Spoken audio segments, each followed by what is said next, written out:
Which one of the following statements is true? In this case, we know that Nikos is a friend to all the other students because you can see that N to K, N to L, N to M is correct. Alright. Next one talks about a Hamiltonian path. Now, when we're talking about a Hamiltonian path, we want all the vertices to be visited in this case, but we need to make sure that we visit each vertex only once. So I'm just going to jump straight to an alternative here. The only way to do this is to really look at trial and error.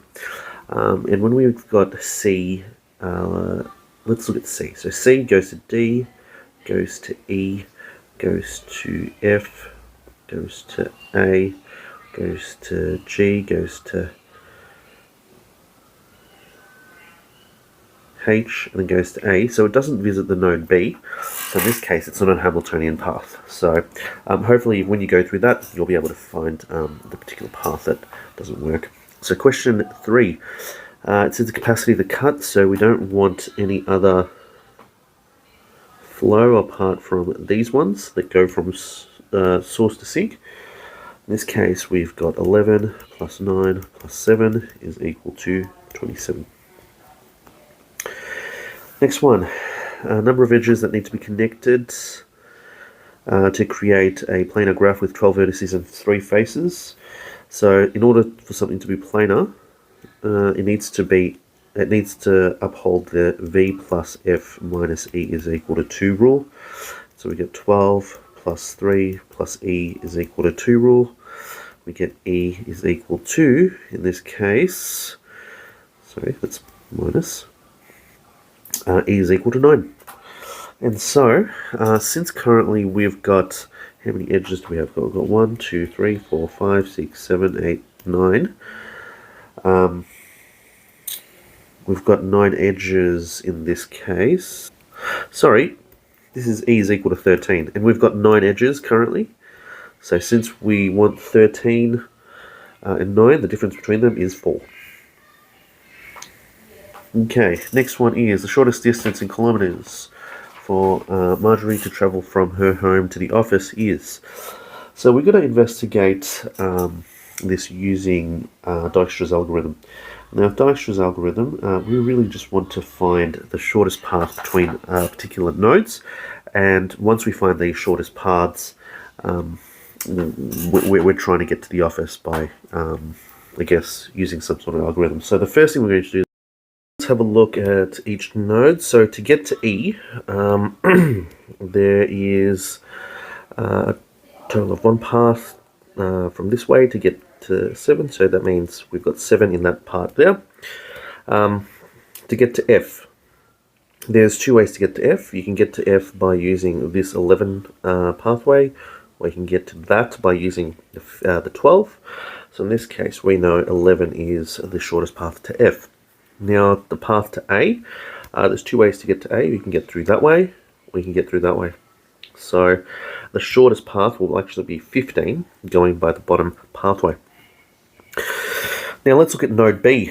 So to get to node B, we're going to take this 7 here, and we're going to add the 7, and that's the only way that it can really get to B. So in this case, we've got 14 that goes there. And since 15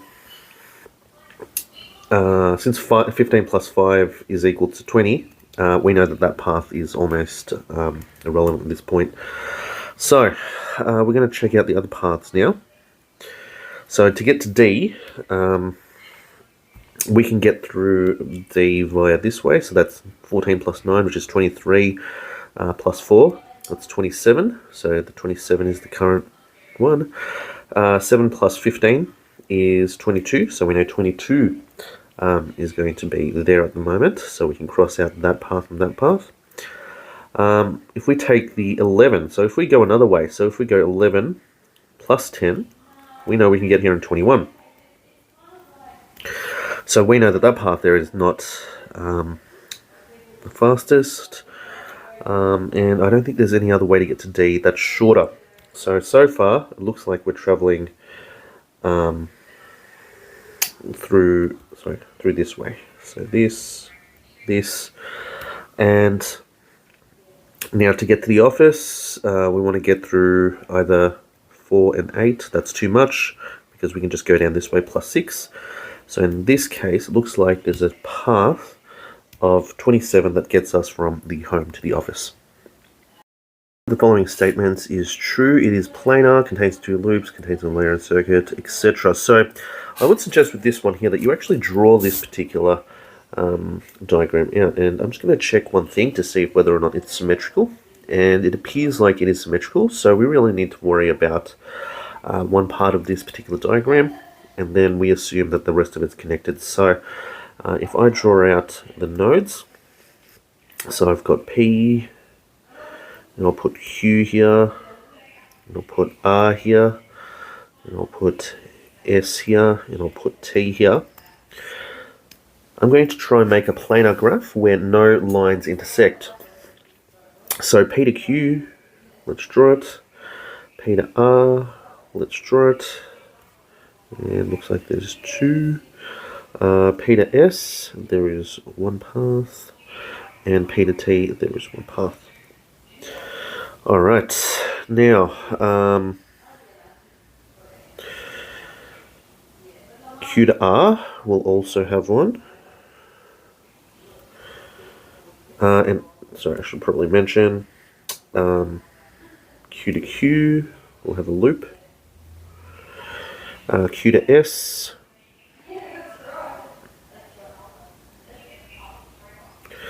and Q to T.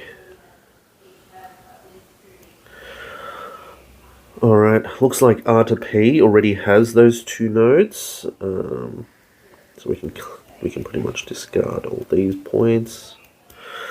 And the last 2 are R to S, needs a connection. And the last one is S to T, needs a connection. So it looks like at the moment it is planar because there are no lines that are intersecting, and it can be drawn without it intersecting any edges. This question here, I'm going to just go through steps with this one because this one does take a bit of time. But you will need to, in order to do this question, you will need to go through a row reduction.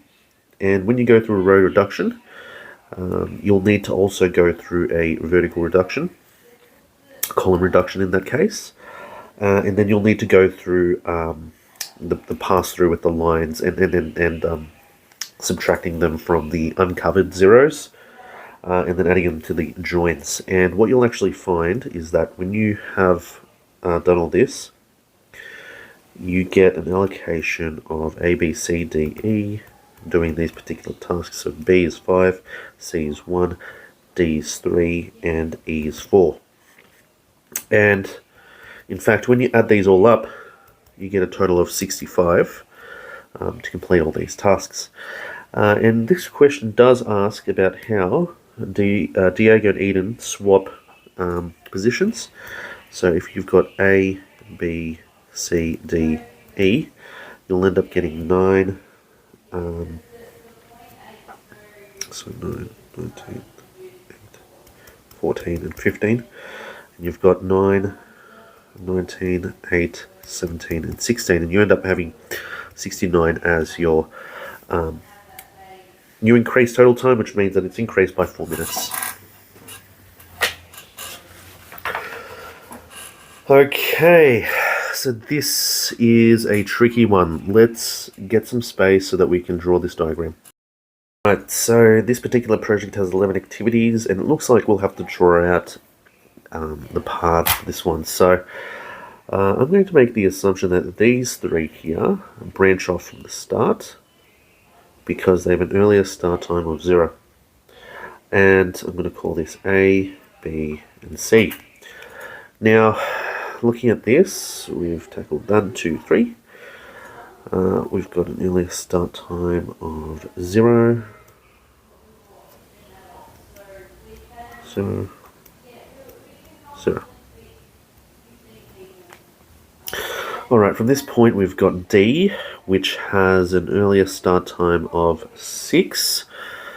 Now, since this duration of this activity is 6, so since B takes 6, I'm going to assume that D follows on from this path here. And it looks like D's earliest start time is 6, and we'll put 6 here. Alright, so we've done this one. Now the next one, so I'm just going to put 9 and 7 up here. E has a duration of 5 and the earliest start time is 6, but the latest start time of 9. So it looks like it's branching off from here. There's an E that's branching off here. It takes 5, earliest start time of 6. Okay, latest start time of 9, so there's some sort of slack that's going on there. And I'm going to keep that hanging just for now. F has a duration of 6 and earliest start time of 9. So if I look at these two sections here, I've got 6 and 2. That ends up,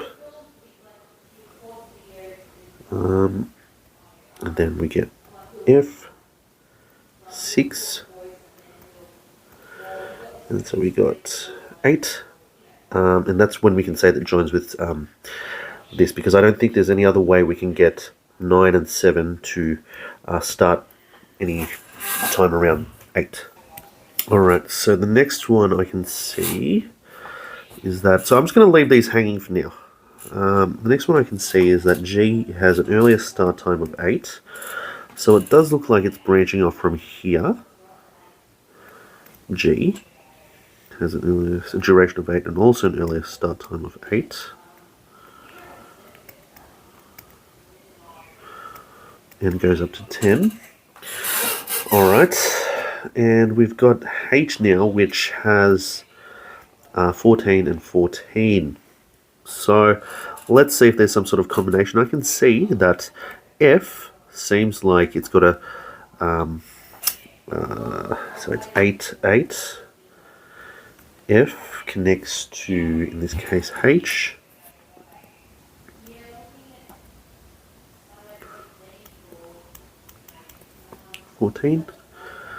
Okay, so we've covered that.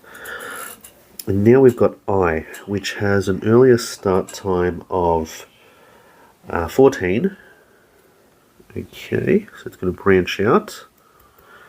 I, 3, 14 and 17. I'm going to leave that hanging for now. And the next one, we've got 18. So that goes J, J2, 18. Okay, so thankfully we're finding something that's on the critical path. And lastly, we've got 20 and 20. So we've got K here, and we've got 5. And we've got 20 and 20.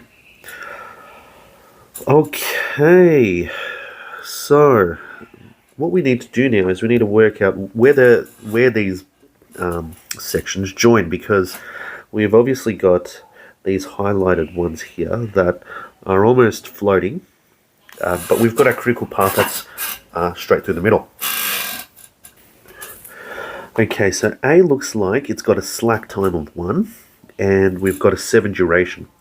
So it looks like that if we put it onto here, the earliest start time will be not suitable in this case, because we want our latest start time in this case to be 6. So I'm going to suggest that we connect this here, which means that if the duration is 7, we can start at 1.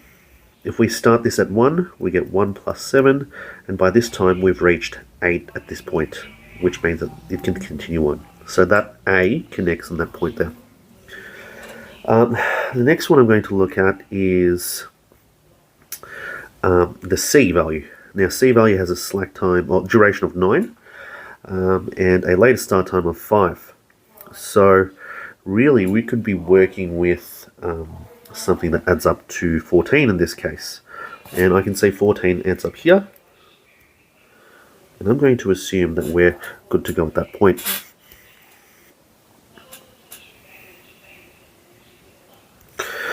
Okay, so let's connect the E value now. So the E value starts at 6. There's a slack time of 3. Okay, and it takes 5. So in this case, we can connect it to 6 plus 3. Okay, we can go 6 plus 3, which is 9, plus 5 gives us 14, which means in this case, we also connect to this particular node. Alright, the next one we can look at is G, and you can see with G, we've got 8 and 10, so 8 plus 2, which is 10, plus 8 is 18, so 18 connects all the way over here. Oops, sorry, not there. Over here. And that's 14. And the last one here looks like we've got 14 plus 3, 17 plus 3 is 20. So it connects to that point there. So the key point with this question is to make sure that you just don't necessarily join all the points at this point, but have a look at where they all place after you've got some sort of structure. So it looks like the number of predecessors that have two immediate predecessors are, we've got this node here,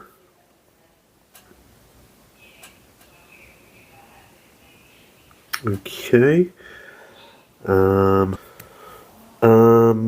actually on second thoughts, since we're asking for two immediate predecessors, we have to look at the nodes that have two pathways that are coming into that particular node. So one particular pathway that I can see that has that is this one right here. Okay, so that's one node that has two paths coming into it. I see this node right here, where we've got that node and that node coming into it. Okay, I also see this node right here, G, has both that node and that node coming into it. So far I've got a total of 1, 2, 3, there's another node, and I see the last one here with K, where you've got both J and I as predecessors. So that's a fourth node that has predecessor.